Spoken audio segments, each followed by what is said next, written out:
ஓம் சாந்தி. இன்று பகவான் சர்வவியாபி அல்ல என்ற தலைப்பில் பார்ப்போம். பகவானை சர்வவியாபி, அதாவது எங்கும் எதிலும் நிறைந்தவர் என்று அனைவரும் நினைத்து கொண்டு இருக்கின்றனர். அவர் தூணிலும் இருக்கிறார், துரும்பிலும் இருக்கிறார் என்று கூறுவது இறைவனை நிந்தனை செய்வதாகும். இப்போது சமயம் வந்துவிட்டது. பல வருடங்களாக இருந்த இந்த குருட்டு நம்பிக்கையை முடித்து வைக்கும் நேரம் வந்துவிட்டது. பகவான் சர்வ வியாபி கிடையாது.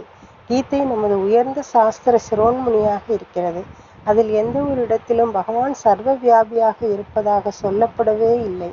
தவறுதலாக மனிதர்களின் புத்தி விகாரங்களின் காரணமாக குழம்பி போய் இருக்கிறது. கீதையில் பகவான் தான் எங்கிருக்கிறேன் என்று தானே சொல்கிறார். 15வது அத்தியாயத்தில் 6வது ஸ்லோகத்தில், எந்த இடத்தில் சூரியன், சந்திரன், நட்சத்திரங்களின் பிரகாசம் சென்றடையாதோ, நெருப்பின் வெளிச்சம் சென்றடையாதோ, அங்குதான் நான் இருக்கிறேன் என்று.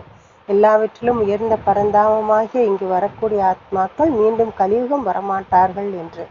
மேலும் தான் எப்போது இந்த ஸ்தூல உலகத்திற்கு வருகிறேன் என்பதையும் சொல்கிறார்.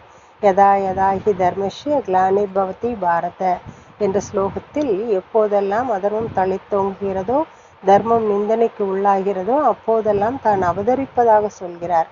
ஒருவேளை சர்வ வியாபியாக இருக்கிறார் என்றால் ஏன் அவரை தேடி அங்குமிங்கும் அலைகிறார்கள்?